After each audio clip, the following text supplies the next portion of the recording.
my song. Let's sing it. It's gonna be fucking awesome. Come on, it's gonna be fucking awesome.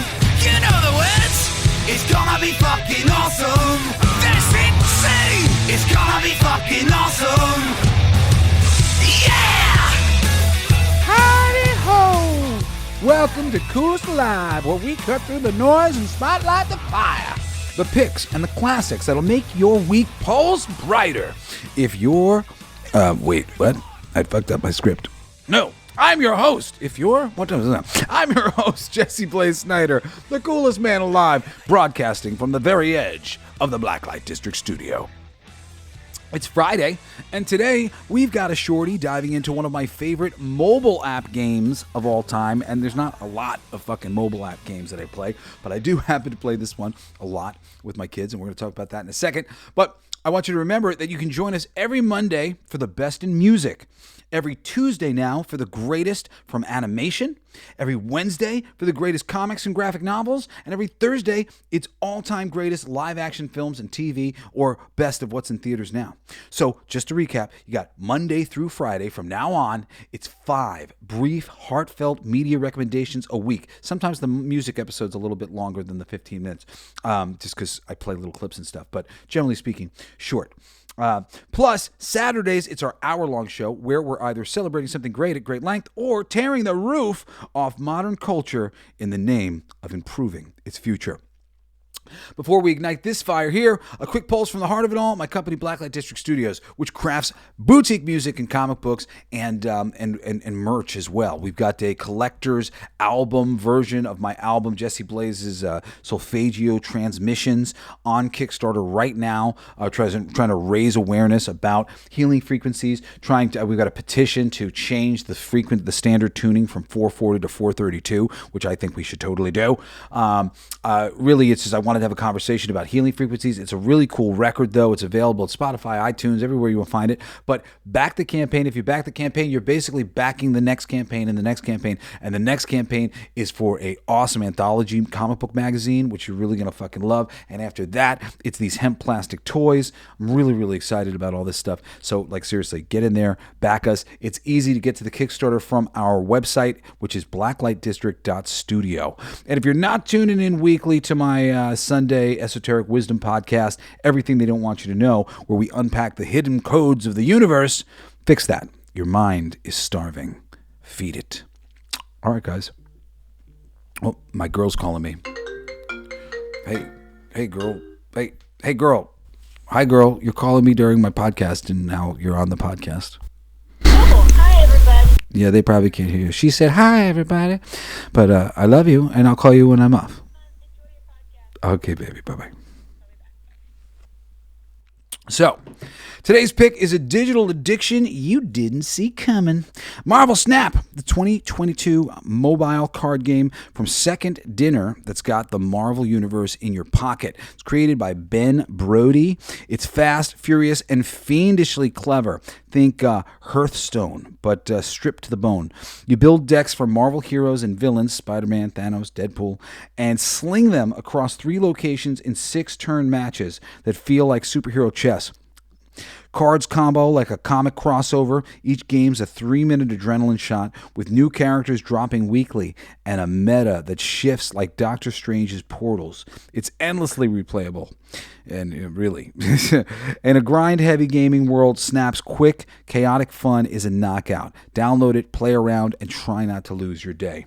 The only thing I will say about it is, without putting money into the damn thing, I play absolutely free all the time. I think I've occasionally bought the season or whatever that they offer. I think maybe my kid bought it for me one time or wanted to buy it for me. But I do it the free way, and it could be a little annoying waiting to get cards, and there's really a big pile of cards that exist now that I don't have, and I can only get cards so quickly. But if you're a new novice player, you get cards a lot faster. I'm at a certain point in time where they just kind of starve you out. You've got plenty of cards, asshole.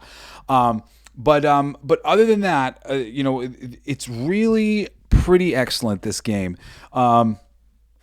They use lots of characters that I don't know who the hell they are or where they came from. Occasionally, I'll send them to Aaron Sparrow, and Aaron is another aficionado. I think some of these are like new characters that are showing up from just recent years that just I have not heard about or anything else.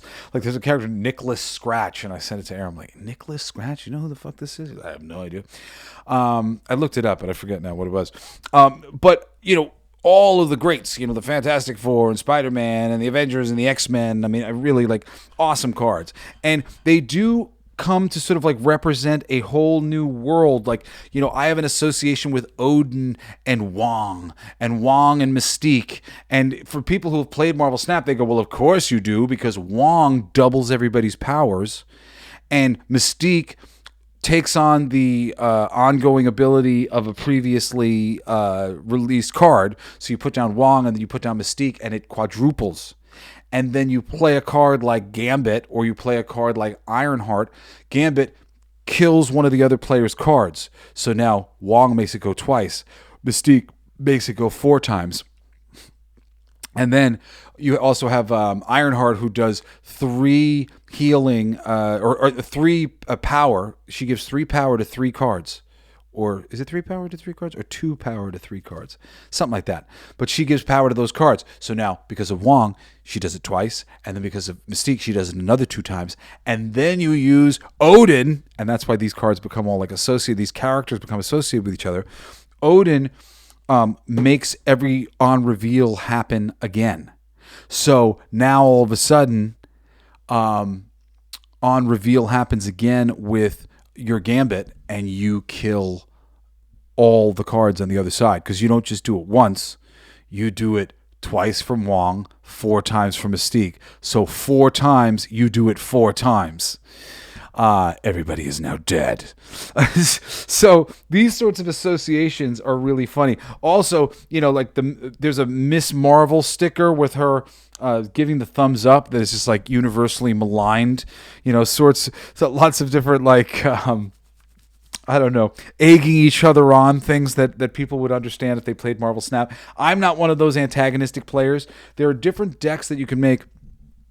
And I mean, there are a lot of different decks you could make. There's lots of cards, and it's really just a matter of like, oh well, if I put these cards together like this, so like some cards may sound terrible, like these cards will destroy everything, but then there are cards that will revive the cards that were destroyed, or there's cards that'll take all the power from all the cards that were destroyed, or there's cards that will add the power to them so that they become bigger, and then there's other cards that can double those powers cards, or like it's all about combining these cards in different combinations.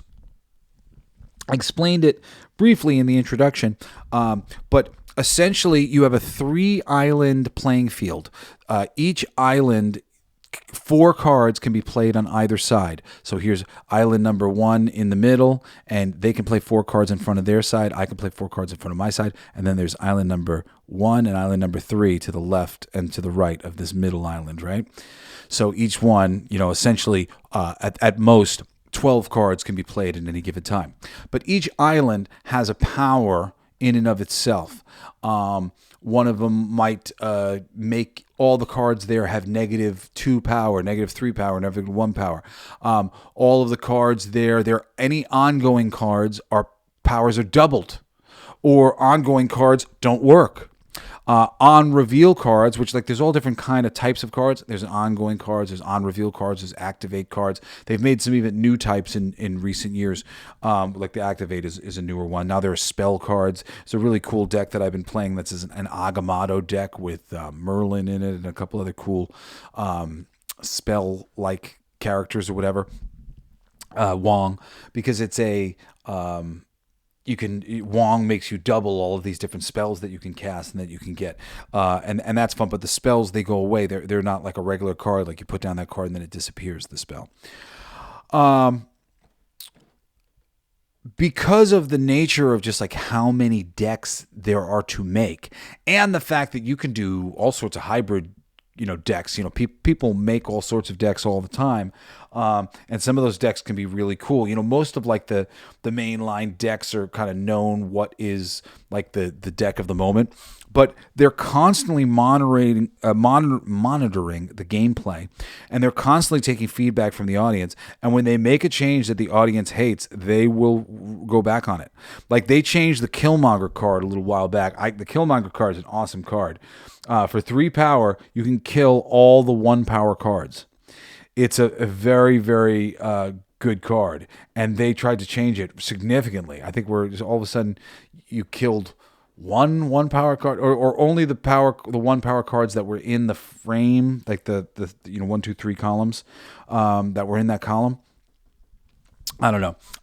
As soon as I saw it, I was like, oh, that sucks. And then 2 days later, it was back to normal. So, they update things, and they're constantly kind of adjusting cards for gameplay. This seems to be too dominant. We're kind of going to lower the power down on it. This seems to be blah, blah, blah, and they're making adjustments. And they're very transparent with it whenever they do their adjustments, like weekly, here it is, and like these will be like the adjustments to the cards and stuff. And, you can play with the kids. I've played with my kids. I can link up accounts and whatnot. But generally speaking, there's just all sorts of little ways to play. And then, you're getting new cards. You're getting variants. My sons really like the variants and updating the different things in my hands. So, like, I'll play, and then I'll come, and I'll have a ton of, like, coins to spend and stuff. And I go, all right, go spend my material and pick me out some characters or whatever else. And then I'll get it back with a bunch of new things on it. And, me and my kids interact that way. But it's a really super fun game. Generally speaking, there's 6 rounds. There can be a 7th round if you get the magic card and you put that down on one of the islands and turn it into the 7th round. Or you can also get that, just it'll appear by itself as there's going to be a 7th round. That's the limbo island. So some of the hands, like they're much more successful if you can go 7 rounds, so a lot of people use the magic card for various hands. She's an important card. There's a lot of important cards, within the deck because they're so fundamental. They do something so fundamental that opens up doors for different sorts of decks to be made. But, there's hundreds of cards at this point. I think at least like 200 cards probably. And just with that much sort of options, of like to figure out how to like mix these things, it's just really awesome for ADHD person like myself. I'll get inspired, like, ooh, especially every time I get a new card, I'm like, oh, is there anything cool that I could do with this? And you try to figure some stuff out. And like I said, when I got the Agamotto thing, I'm like, ooh, I'm going to do it with Wong. And I've been working on this deck for a little while, which I really enjoy playing, even though it doesn't win quite as much as a Cerebro deck that I had made a little while ago that was called Cerebro. And I just should really mention, like, one of my favorite parts of the fucking Marvel Snap game is coming up with stupid names for my decks. I've never done this before. It's sort of embarrassing. I'm going to share with you some of the names of my decks. I'm opening up my Marvel Snap, opening up my Marvel Snap on my phone right now, so that you can get the raw truth about what I like to call my Marvel Snap decks.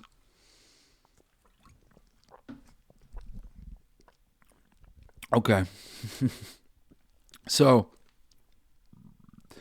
and like in naming these decks, I'll kind of like give you an idea about some things. So, my first deck is called Move Bitch. It is what is called a moving deck because moving cards around can give bonus cards, bonus powers to other cards. Every time this moves, it doubles. Every time this moves, it gets +3, something like that. So, that's my moving deck. And it's important to kind of have a moving deck because sometimes there'll be challenges or whatever else where you can get extra experience points, which you can use that shit to get extra cards. And I always want more cards. So, if you want to be playing the game where you might possibly get a new card, you want to be ready with the decks that might be obvious. Move 15 cards means I need a moving deck. Or destroy 15 cards means I need a destroy deck. My destroy deck is number 2 here. It's called the Killing Deck, which is a little play on the Killing Joke. I have my third deck is a discard deck where a card is cut in half. Get rid of this card, cut it in half, which is slightly different than the destroying them. You like destroy them on the field. You discard them from your hand. So my discard deck is called Discards. because like I'm gonna disrespect you, man. Okay, my fourth deck is You Fucked with the Wong deck.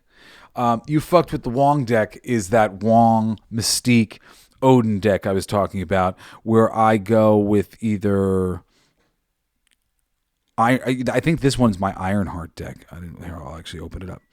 Oh yeah, this is Ironheart or White Tiger. White Tiger shoots an 8 to all the other locations, and I also have Silver Surfer in this one. Silver Surfer takes all your 3-cost cards and he raises them up by 3. So if I put him in that position, and there's a lot of 3-cost cards in that hand, so like this is awesome. Suck My Deck. I don't know what Suck My Deck is. Suck My Deck is another version, basically, of the Wong deck, but this one's got Black Panther as the big guy with Ironheart as a backup. I like the Wong combination for the thing. The World Eater deck, my Galactus deck, it's got Death in it. Death, she costs 8, but she gets less for every card you destroy. So if you go down 8 cards, it's 0.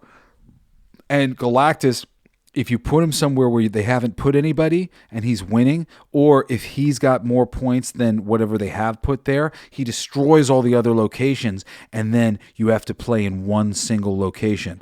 And you can't play him generally until later in the round. So it's usually the end of the game when that happens. You're like, oh fuck, he used Galactus.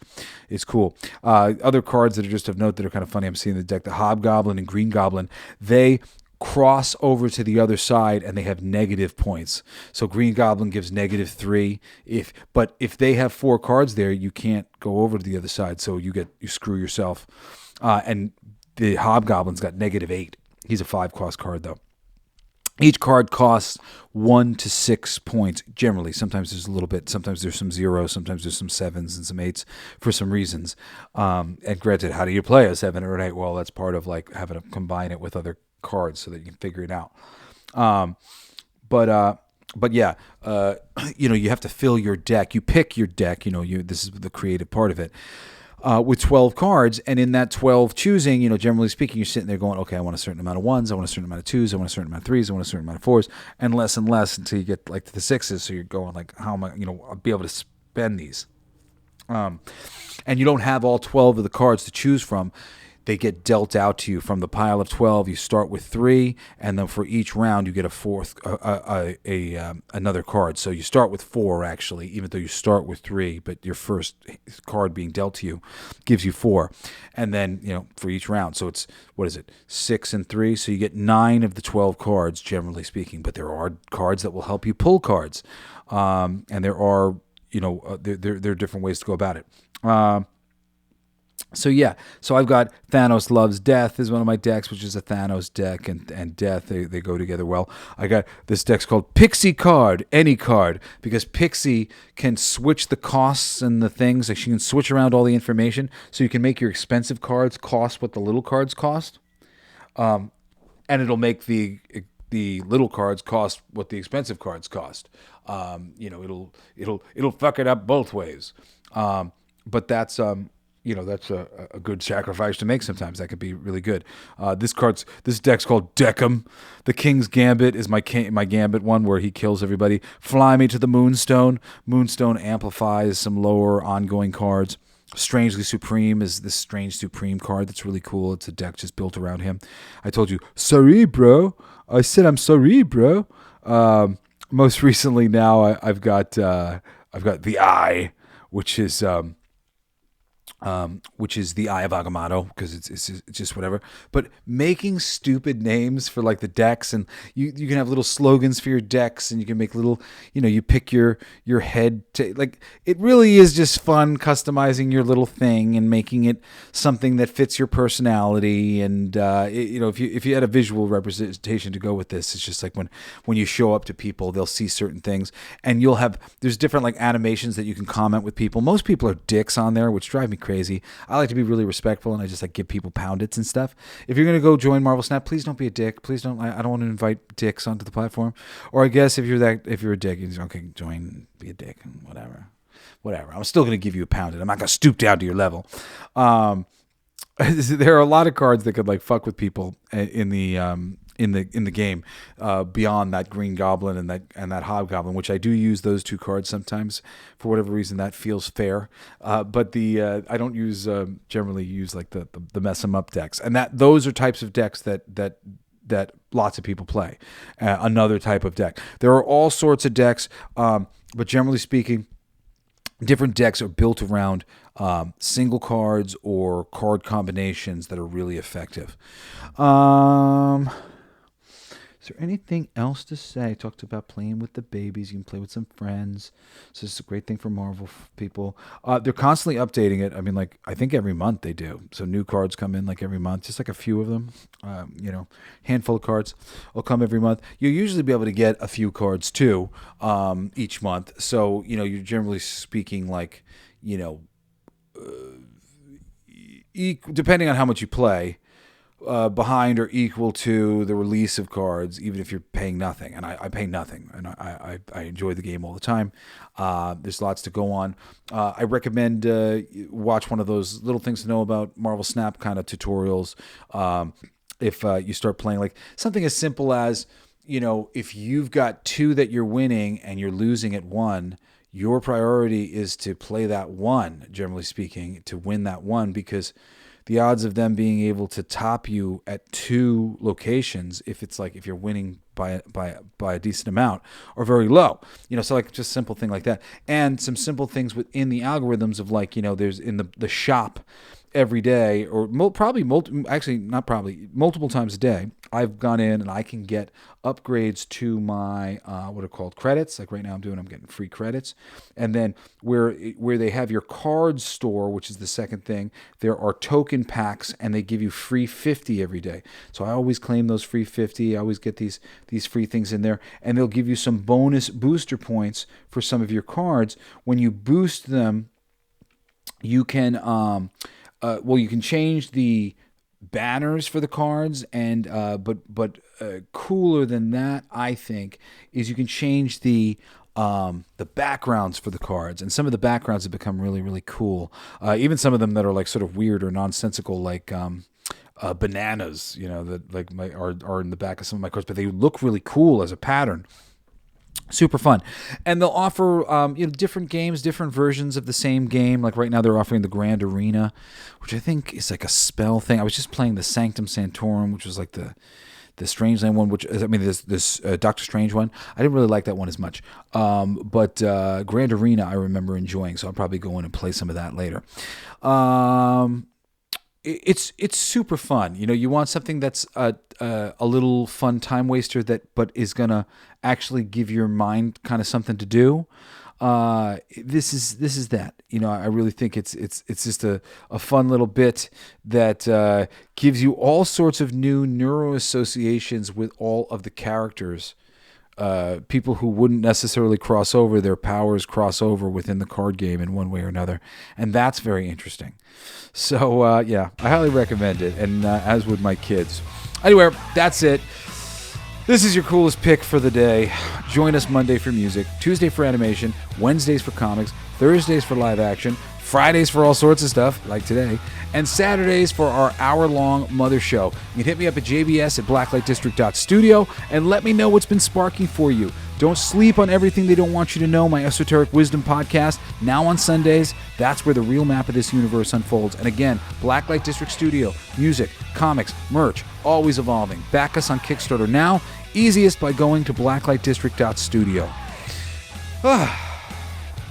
We finished the week. This is Jesse Blaze Snyder signing off from the Blacklight District, saying stay cool, stay alive, and I'll see you tomorrow for the Saturday episode. Hour-long celebration of... I don't know yet. I gotta go figure it out. Later.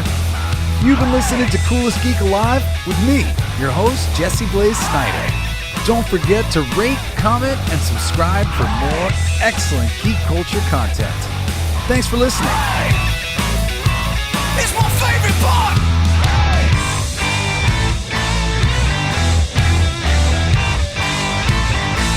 Isn't that heavy?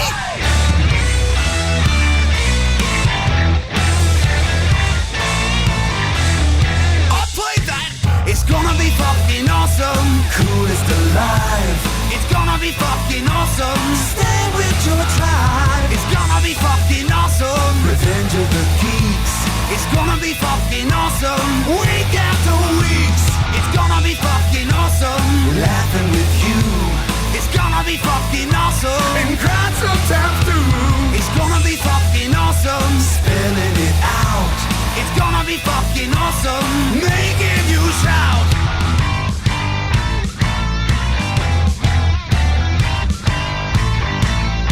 I'm a genius.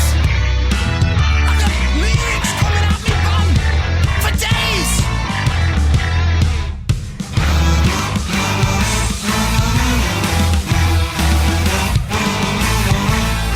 You like that? It's a kazoo solo.